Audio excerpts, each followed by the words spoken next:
Let's take a look at how to enable a pipeline. From the home page, navigate under Catalog, go to List of your pipelines. From here, you can select the pipeline that you want to enable and hit the Enable Selected Pipelines.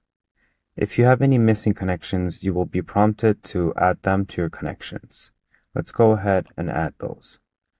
From the connection type, you can select from a predetermined built-in connections or create a generic secret.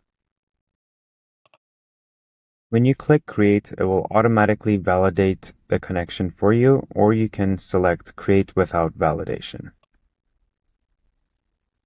Now let's create the other connection as well. Another way you can create a connection is by clicking on it from the missing connections, which will automatically set the connection name, and you will choose the connection type. Now you can go ahead and click Create to create that connection for you.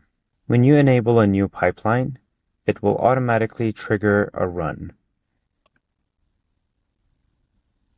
Now let's check our pipeline. We can see that it has been enabled, the status is active, and a new run has been created.